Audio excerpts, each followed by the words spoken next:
Pasamos ahora a otros temas y hablamos nuevamente de las noticias que han marcado las últimas horas el ámbito nacional e internacional. Y nos acompaña para aquello el analista político Toshiro Miki. Muy buenos días, bienvenido a la revista. Son varios los temas y queremos comenzar hablando de la detención de este prófugo italiano que estaba en territorio boliviano y que ha sido entregado en las últimas horas a las autoridades. Está acusado de 4 asesinatos en la década de los 70. ¿Qué podemos analizar de esta situación? Porque tiene aristas políticas también, ¿no? Sí, o sea, yo creo que lo que principalmente hay que entender es que finalmente el giro político de la región se consolida y se siente más la presencia y la fuerza política de Jair Bolsonaro, ¿no? ¿En nuestro país? Yo creo, en nuestro país. O sea, ha incidido su investidura en un país de la economía y el tamaño político que tiene Brasil. ¿Cómo un político de derecha tiene tanta influencia en un país socialista como el nuestro? Yo creo que ahí lo que priman son los intereses de los estados, ¿no? No hay que olvidarse que está pendiente de la agenda del gas, ¿no? Entre Bolivia y Brasil, que fenece el contrato de compra-venta de gas a finales de este año. Está también la cuestión del tren bioceánico, que depende mucho de la voluntad del Estado brasilero para que pase por territorio boliviano. Y el presidente Morales, más que haber sido influenciado o que tenga una incidencia directa de Jair Bolsonaro, ha mostrado cierto pragmatismo en la política exterior hacia Brasil. La sola presencia del presidente en la posesión de Jair Bolsonaro es un gesto simbólico que muestra un pragmatismo. El que le haya llamado también hermano presidente Jair Bolsonaro también. Y hoy, bueno, ayer se confirma este pragmatismo, ¿no? Con la entrega de Battisti. ¿Y es la misma influencia que se está dando en los otros países del continente? ¿Lo considera así? El Grupo de Lima, por ejemplo, no es lo mismo y se nota la presión que tiene el Grupo de Lima hacia Venezuela hoy con Jair Bolsonaro que como la que tenía antes, ¿no? ¿La región estaría dando un giro a la derecha entonces? Sí, yo creo que con lo que acaba de acontecer con Battisti, ¿no? Que ha sido un gesto pragmático del gobierno boliviano, la izquierda nacional boliviana lo considera contrarrevolucionario, y lo que está haciendo el Grupo de Lima, la presión que le están poniendo a Venezuela, también se puede considerar como un gesto de que la derecha hoy por hoy ha dado un giro y está mucho más fuerte, ¿no? La detención y posterior entrega de Cesare Battisti no fue un tema meramente policial, es decir, era un trámite que había que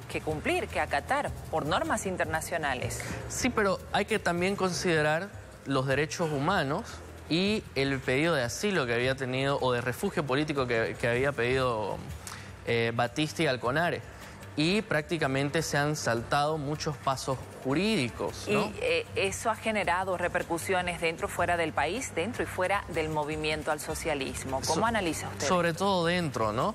La izquierda boliviana, hemos visto ahí que hay repercusiones del exministro Hugo Moldis, por ejemplo, del propio hermano del vicepresidente, de Raúl García Linera. El defensor del pueblo ha cuestionado también esta situación. Que lo consideran como una medida contrarrevolucionaria, ¿no? Que se ha puesto en tela de juicio la moral de la revolución democrática y cultural o del proceso de cambio, ¿no? ¿Cómo debió hacer para evitar estas críticas entonces? Bueno, debió quizás por lo menos proceder jurídicamente para por lo menos analizar la situación de Battisti, ¿no? Es decir, mantenerlo aprendido pero dentro del país hasta que se resuelva su situación. Hasta que el CONARE resuelva si el Estado boliviano le iba a dar un refugio político o no, ¿no? Entonces, a partir de eso, recién el Estado brasilero podía haberlo extraditado.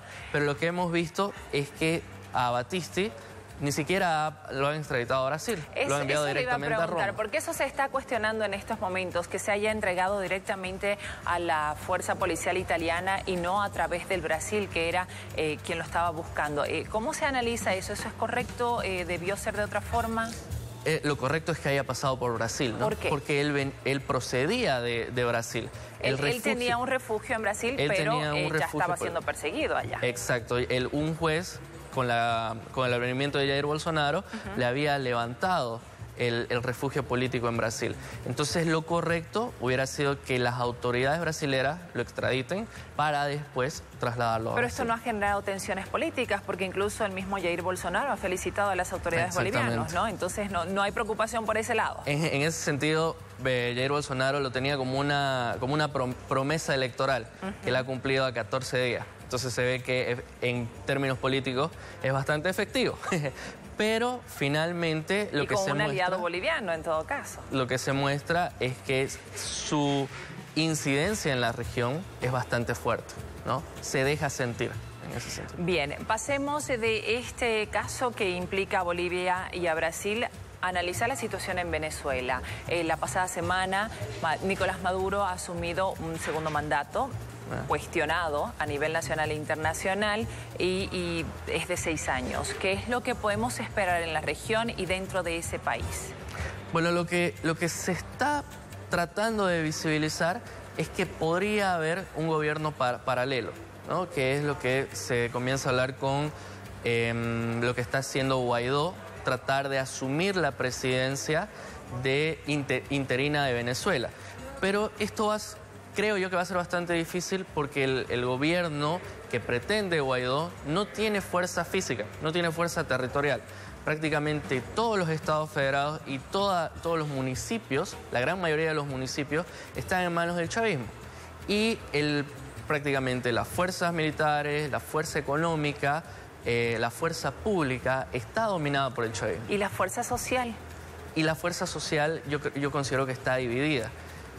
A pesar de que es bastante cuestionable el gobierno de Maduro y que Venezuela está inmerso en una crisis, hay aproximadamente 6 millones de venezolanos que han votado por el gobierno de Maduro. Entonces se puede considerar que no es la mayoría que tenía Chávez, de aproximadamente los 8 millones en su mejor gobierno, pero es la minoría política que tiene el mayor apoyo poblacional. ¿Y qué pasa con la presión extranjera, externa, de organismos internacionales que se han manifestado públicamente en contra de la asunción de Nicolás Maduro? Estamos hablando de un pronunciamiento oficial de la OEA, de los países del Grupo de Lima, Brasil mismo lo ha dicho, es decir, ¿qué pasa con eso? Lo que está pasando ahí es que la presión internacional está provocando que por lo menos la oposición que está legítimamente enraizada en la Asamblea Nacional o en el Parlamento tenga más fuerza. Pero esto igualmente hace que el gobierno de Maduro también tenga mayor fuerza, porque se está protegiendo y se está alineando a su población frente a la supuesta amenaza externa. Entonces se está provocando, de cierto modo, un aislamiento y un fortalecimiento al mismo tiempo de la revolución bolivariana. ¿Nacionalista en ese sentido? Sí, pero más que todo del proceso revolucionario. Estamos viendo cómo la región está tratando de aislar nuevamente a un Estado que es ideológicamente diferente, es decir, estamos tratando de repetir una nueva Cuba, ¿no? Con un aislamiento, pero al interior una revolución bastante fuerte.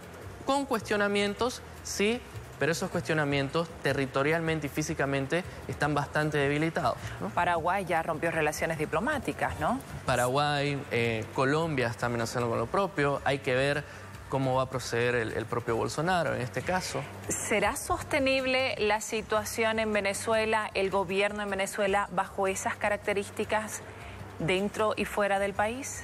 Yo creo que sí.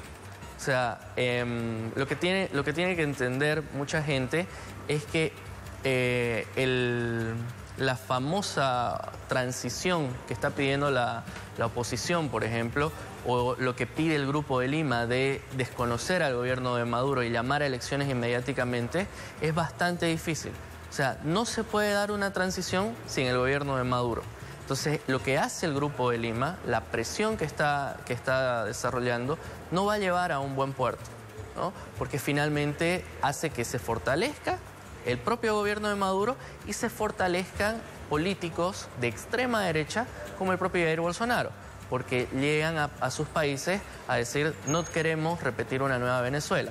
Entonces la izquierda no tiene una alternativa política y el juego de poder entra en un desbalance, ¿no? Pese a los cuestionamientos, el gobierno de Venezuela continúa siendo democrático. Depende mucho desde dónde se lo vea, ¿no? Yo creo que ellos tienen legitimidad con cierta parte de la población, que no deja de ser una población significativa, ¿no? Son aproximadamente 6 millones de personas que han votado por Nicolás Maduro. Entonces, como lo mencionaba, ¿no? Es la fuerza política que tiene mayor apoyo poblacional frente a una oposición bastante dividida que difícilmente vaya a lograr el mismo apoyo, ¿no? Muchísimas gracias por este análisis. Continuamos con más los datos del tiempo a continuación.